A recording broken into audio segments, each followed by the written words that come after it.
Breaking news చూస్తున్నాం. విజయవాడలో మాజీ మంత్రి జోగి రమేష్ ఇంటిపై రాళ్ల దాడి జరిగింది. ఇబ్రహీంపట్నం ఫెర్రీ రోడ్లోని జోగి రమేష్ ఇంటిపై ఇద్దరు గుర్తు తెలియని వ్యక్తులు రాళ్లు రువ్వారు. అయితే రాళ్లు రువ్వుతోన్న వారిని అడ్డుకునే ప్రయత్నం చేసిన పోలీస్ కానిస్టేబుల్ పట్ల దురుసుగా ప్రవర్తించారు.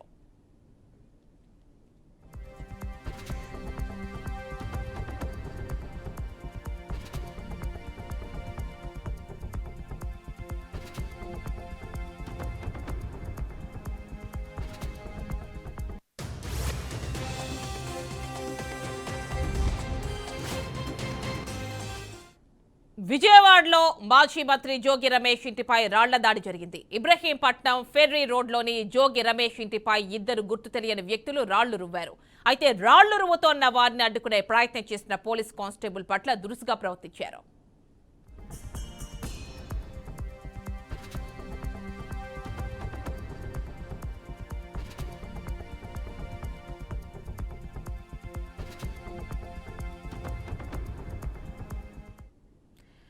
ఇక జోగి రమేష్ ఇంటిపై రాళ్ల దాడికి సంబంధించి ఫుల్ ఇన్ఫర్మేషన్ ఏడుకొండలు విజయవాడ నుంచి అందిస్తారు. ఏడుకొండలు చెప్పండి, జోగి రమేష్ మాజీ మంత్రి అయినటువంటి ఇతని ఇంటిపై దాడి చేసినట్టు తెలుస్తోంది.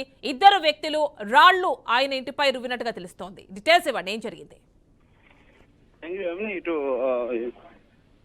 మైలవరం నియోజకవర్గం ఇబ్రహీంపట్నం సర్కిల్లో ఉన్నటువంటి మాజీ మంత్రి జోగి రమేష్ ఇంటిపైన కొద్దిసేపటి క్రితం గుర్తు తెలియని వ్యక్తులు ఒక స్విఫ్ట్ డిజైర్లో వచ్చి ఆయన ఇంటిపైన రాళ్లు రువ్వారు. అయితే ఈ క్రమంలో ముందుగానే ఆయన ఇంటిపైన దాడి జరుగుతుంది అనేటువంటి ఒక క్రమంలో పోలీసులు కూడా ఐరన్ ఫినిషింగ్ వేశారు. అయితే దూరం నుంచి ఈ యొక్క ఏదైతే కొంతమంది అల్లరి మొక్కలు వచ్చి రాళ్లు రువ్వినటువంటి దృశ్యాలు కూడా పక్కన ఉన్న వారు చిత్రీకరించారు. అయితే వచ్చిన వ్యక్తులు ఎవరు అనేది ఇంకా గుర్తుపట్టేటువంటి పనిలో ఉన్నామంటూ కూడా పోలీసులు అయితే చెప్తున్నారు. అయితే ఇటు మాజీ మంత్రుల ఇళ్లపైన కొంతమంది వైసీపీ నేతల ఇళ్లపైన కూడా దాడులు జరుగుతాయంటూ కూడా ఇప్పటికే ఇంటెలిజెన్స్ నిఘా వర్గం కూడా హెచ్చరించిన నేపథ్యంలో జోగి రమేష్ ఇంటి వద్ద ఈ యొక్క ఫినిషింగ్ అయితే ఏర్పాటు చేశారు. ఆ ఇంటి పరిసరాలకు వెళ్ళేటువంటి ప్రాంతంలో అయితే జోగి రమేష్ ఇల్లు ఉన్నటువంటి ప్రాంతం కూడా ఇబ్రహీంపట్నం పోలీస్ స్టేషన్ కి పక్కనే ఉంది. అలాగే ఎప్పుడు కూడా నిత్యం వేలాదిగా రద్దీగా వాహనాలు తిరిగేటువంటి ప్రాంతం. అటు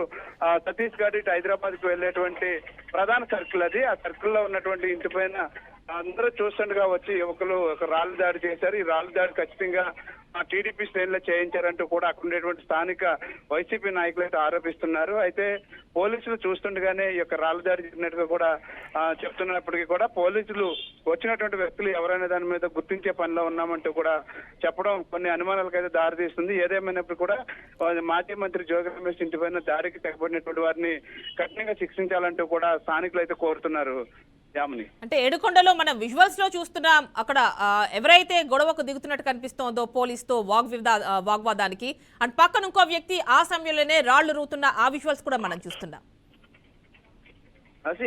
అక్కడ ఏదైతే ఒక పక్క కొంతమంది యువకులు రాళ్లు దూతున్నారు, మరి కొంతమంది పోలీసులతో గొడవకు దిగుతున్నటువంటి పరిస్థితి. అంటే పబ్లిక్ గా గొడవలకు దిగి వారు రాళ్లు రువ్వేటువంటి పనిలో ఉన్నప్పటికీ కూడా పోలీసులు ఎందుకని అదుపులోకి తీసుకున్నామని చెప్పట్లేదు. అసలు అదుపులోకి తీసుకున్నా లేదా అనేది ఇంకా లేదు. అయితే వారు ఎవరు అనేది ఎక్కడి నుంచి వచ్చారనే దాని మీద గుర్తించే పనిలో ఉన్నామంటూ కూడా చెప్తున్నారు. అయితే జోగి రమేష్ తో పాటు తన బంధువులు కూడా కుటుంబ సభ్యులంతా కూడా ఇప్పుడు ప్రస్తుతానికి ఇంట్లో లేకపోవడం వల్ల పెద్ద ప్రమాదం తప్పిందని మాత్రం చెప్తూ ఉన్నారు. అయితే గతంలో కూడా చూస్తే అటు కొడాలి నాని ఇంటిపైకి కూడా కొంతమంది అలాగే వెళ్లారు. అలాగే విజయవాడలో ఉన్నటువంటి అటు గన్నవరం ఎమ్మెల్యే వంశీ ఇంటి పైన కూడా ఈ విధంగానే దాడి చేసినటువంటి పరిస్థితి. అయితే ఇప్పటి వరకు కూడా ఈ దాడులను అరికట్టేందుకు పూర్తి స్థాయిలో పోలీసులు సరైనటువంటి యాక్షన్ తీసుకోవట్లేదంటూ కూడా ఆరోపణలు అయితే వస్తున్నాయి. యామిని, అంటే ఆ దాడికి పాల్పడ్డ వాళ్ళు ఎవరైతే విజువల్స్ లో కనిపిస్తున్నారో ప్రస్తుతం వాళ్ళు ఎవరు అంటే ఒక పార్టీకి ఆపాదించే ప్రయత్నం జరుగుతోందా? నిజంగానే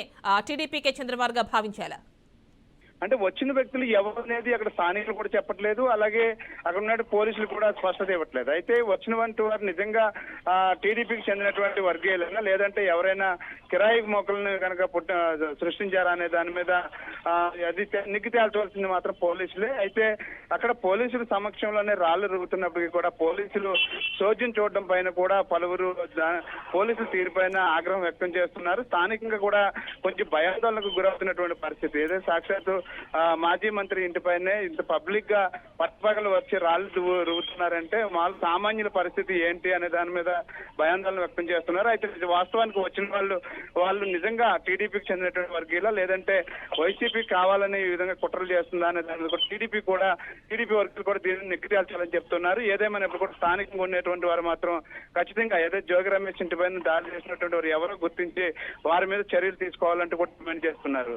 అంటే ఎప్పుడు జరిగింది ఏడుకొండలో ఈ దాడి? ఈ రోజు 3 గంటల నుంచి 3:30 గంటల ప్రాంతంలో ఈ దాడి జరిగింది. 4 గంటలు 4:30 వరకు కూడా వారు అక్కడే ఉన్నారు. అయితే ఈ దాడి జరగడానికి కారణాల మీద పూర్తిగా ఇంకా అన్వేషిస్తున్నారు. కానీ అంత పబ్లిక్ గా అంతమంది తిరుగుతున్న సమయంలో 4 గంటల ప్రాంతంలో ఈ రకంగా రాళ్లు రువ్వినప్పటికీ కూడా ఇక్కడ ఎందుకు వారిని అరెస్ట్ చేయలేదనే అనుమానాలు వస్తున్నాయి. నిజంగా అరెస్ట్ చేసి ఇంకా అరెస్ట్ చేయలేదని పోలీసులు చెప్తున్నారా అనే దాని మీద కూడా అనుమానాలు వ్యక్తం అవుతున్నాయి. అయితే ఒకవేళ అరెస్ట్ చేస్తే వారు ఎవరనేది గుర్తించే పనిలో ఉన్నారా అనే దాని మీద అంటే పోలీసులు అయితే మాత్రం ఎవరనేది గుర్తించే పనిలో ఉన్నామని కూడా చెప్తున్నటువంటి పరిస్థితి అయితే కనిపిస్తుంది.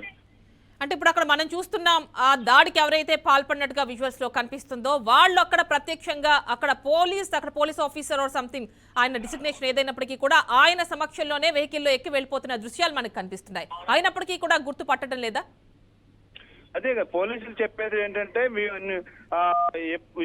వారు ఎవరనేది గుర్తించే పనిలో పడ్డామంటున్నారు తప్ప పలానా వ్యక్తులు పలానా చోట నుంచి వచ్చారు, వీరు పలానా వర్గానికి చెందినవారు అని చెప్పేసి పోలీసులు చెప్పకపోవడం మీద స్థానికంగా అనుమానాలు అయితే వ్యక్తమవుతున్నాయి. ఎందుకంటే పోలీసులు ఉండగానే అంత ధైర్యంగా వచ్చి రాళ్ళు ఉన్నటువంటి వ్యక్తులు అసలు ఎవరు? గతంలో చుట్టుపక్కల పరిసర ప్రాంతాల్లో ఉన్నటువంటి ప్రజలంతా కూడా వారిని ఎప్పుడు కూడా ఆ ప్రాంతంలో చూడలేదని చెప్పేసి చెప్తూ ఉన్నారు. అయితే ఖచ్చితంగా పోలీసులు ఈ పాటికి గుర్తించి ఉండాలి, కానీ పోలీసులు ఇంకా గుర్తించే పనిలో ఉన్నాము అంటున్నారు. అయితే మరికొద్దిసేపట్లో మరి పోలీసులు దీని మీద ఏమైనా ఒక మీడియా ముఖంగా తెలుపుతారా ఏంటనేది వేచి చూడాలి. Right Edukondalu, thank you.